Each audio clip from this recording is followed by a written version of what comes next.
Life doesn't always go the way that we plan. And I think that for pretty much all of us, this weekend was absolute proof of that. For me personally, I was taking part in a yachting course, level 1, and I was on the boat in the middle of the sea when one of our sailing course members said, "Oh my God, it started."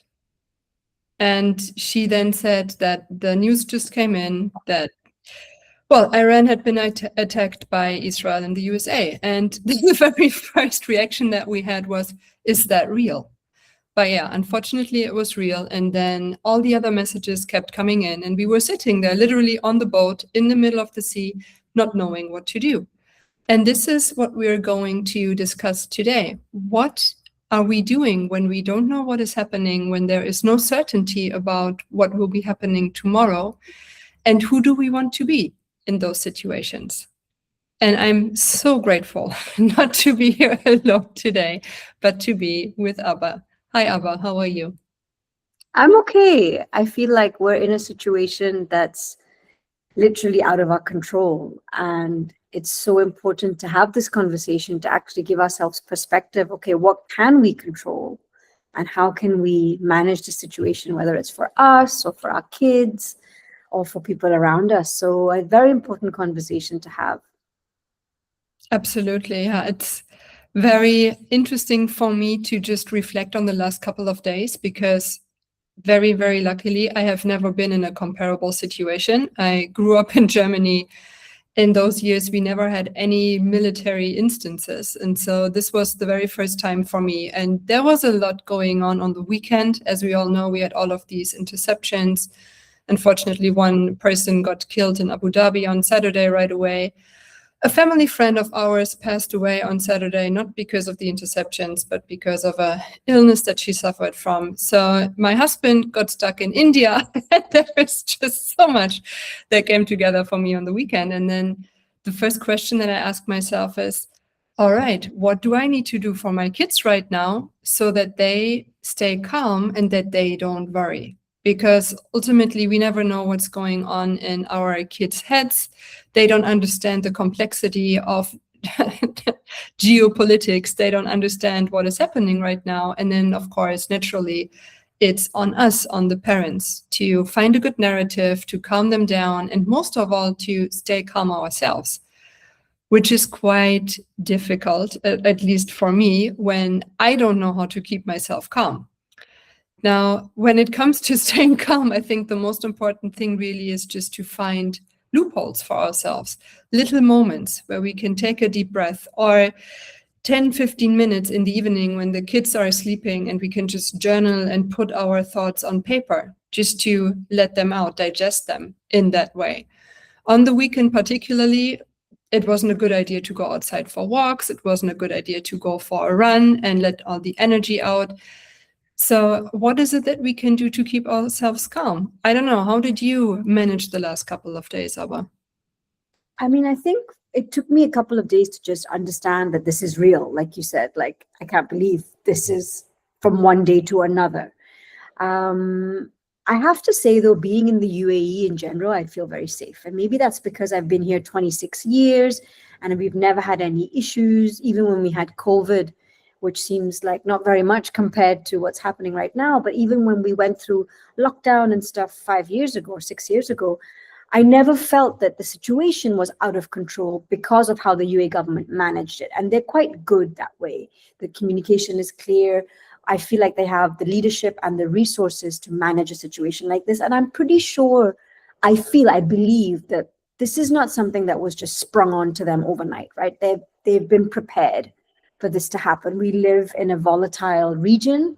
You know, the fact that nothing has happened in the 26 years that I've been here is amazing. And that's all because of the leadership of this country. So all in all, I feel safe. But then when you see a missile being intercepted in your garden, when you look up, that kind of shakes your sense of stability, right? And then it doesn't help to read the news, and it doesn't help to read comments from other people on social media. So I've totally not doing that. And I'm just trying to stay close with the family and just kind of distract the kids. The kids did ask a few questions. My daughter is 8, and she did come to me and say, "Mommy, what's happening?" And in very simple terms, I explained to her what's happening, and she seems to understand. And then we're just not talking about it. Like, there is no need to continue discussing it, because it does create pressure on little minds, especially when they can't absorb what's going on.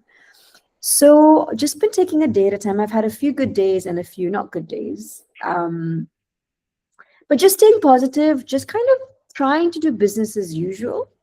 So I've been torn between, should I just do business as usual? I have clients, I have work, I have workshops running. So I've kind of tried to just do business as usual, but then I've also gone with a gut feeling. Like, I'm not pushing myself too much. Like, if it feels wrong, I'm not doing it. If it feels okay, I'm showing up and talking about what's going on. So I don't think there's a formula with how to deal with this. I don't think there's one way to do things. And it's just a reminder that you can do all the prep work. You can journal every day and you can do your meditation. But when you're in a situation like this, it's really up to you. How do you use all these practices that you've been doing on a daily basis or a regular basis? How do you apply them now?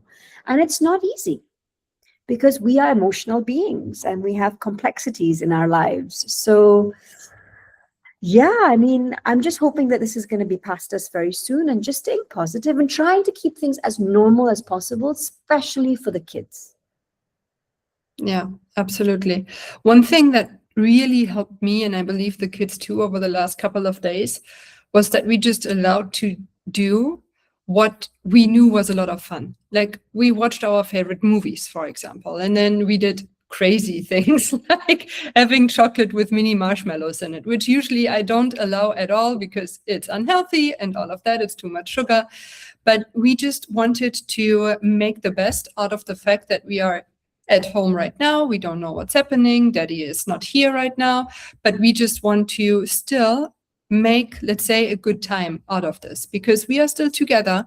We are still at home. And ultimately, as you said, very rightfully, we are safe, right? There was no actual attack here. Everything is fine. Houses still stand. So it's important, I believe, to also just really remember, what are the activities, or even what is the food? What is the music? What is a particular experience at home that really makes me feel good? And then allow yourselves in times like these, where people get nervous and a little bit fragile, to go for those activities. For me in particular, the last few days, because I couldn't go out to exercise, I did yoga at home, but like proper yoga that really got me into sweating. I did Pilates with small weights, things like this. And I really felt how my body was grateful to let go of the tension that had built up from this emotional perspective in the last couple of days. And I was following quite a strict nutrition plan in the last couple of weeks, but I then also allowed myself to say, you know what, this is not the time where I have to be super strict when it comes to what I eat and when I eat and doing my intermittent fasting. But what I want to do right now is just to eat what I feel like. Not in extremes, but at least in a way that I feel, okay, everything else is out of my control. What's in my control right now? And what do I want to do to make the best out of this moment? And when you and me talked earlier, Abba, you were also saying that it's so important to stay in the here and now, to be present. So what does it mean for you to stay present? Yeah, I think this situation is a huge reminder to us that the present is all we have. Like, plans can change overnight. We literally feel like the carpet has been taken from beneath our feet. Someone's just like taken it off, and you're just now left here not knowing what to do. And it's just a reminder that all you have is right now. And it's a good reminder of two things. One is that just to make the most of the present the best way you can, and also to be kind to yourself. I feel like we're in our, midlives. We have career ambitions, we have personal goals, we have development goals, we have plans for the future, and we are often hard on ourselves. And this has just been a reminder that, you know what, it's okay to stop. It's okay to slow down, because I've been tugging between, I'm being left behind, I'm not doing enough, my business is going to suffer. and therefore not really being in my business and not being with the kids and not being with my husband, not really being anywhere, and then not feeling calm and feeling all over the place. And to what end? Like, there's not much I can do at this moment. You know, kids are at home, they're not going to school. The work scenario environment is different. The way people are consuming stuff is different. People are on the spectrum of anxiety. There are people who are very, very anxious, and there are people who are okay, but they're a mix of everything. So I think it's just about trying to be aware and being kind to yourself and just appreciating that you're safe, that nothing has happened to you or to your dear ones because of this situation. And the likelihood of anything happening to any of us while we're in the UAE is pretty much zero. So just finding gratefulness in that, and, you know, giving ourselves grace is what I'm trying to do. And of course, everything is easier said than done. But I mean, I haven't had the chance to exercise or do very much either. But you know, in the morning, I am trying to just get 10 minutes in the garden to do like some basic exercises, like I'm jumping up and down, and I'm you know, doing a little bit of breathing, and just, you know, like a few push-ups and stuff like that. Just very simple, but it's enough. Kids are doing it with me. So, you know, I mean, it's the reality of the situation we're in. And I think, like you said, just come going back into the fact, gratefulness. I'm grateful for the fact that could it be really worse? The situation could be worse. I'm also very lucky. In your case, your husband's not here. I'm lucky that my husband is here, so I've got someone to share that with, you know, because it can be frightening when you're the only adult at home. So yeah, there's no magic solution here, really. You have to just hope that everything you've worked on when it comes to yourself over all these years is now you're able to take that and put it into place to help you in the best possible way. And to be kind to yourself and say it's okay. Like, it's okay to have an extra ice cream this week if you want to, you know. It's okay if everything is not on point. It's okay if the kids sleep a bit late. They don't have to wake up at 6. It's okay. Like, really choose what we are battling. So yeah, so I guess a message to you all listening today is that in situations like this, we do get to decide who we want to be.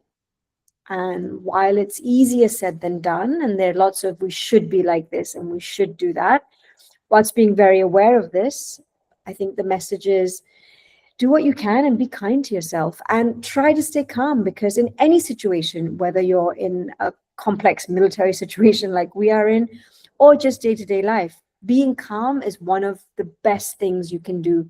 So whatever tools you have to make yourself calm, now is the time to put them into action.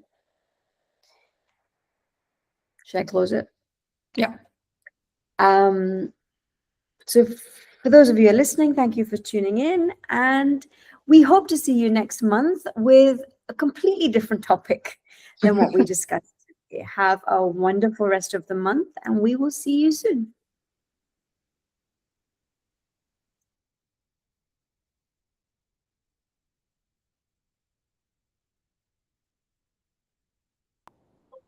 Sorry, I rather than, I'll just switch off the recording, stop recording. So getting used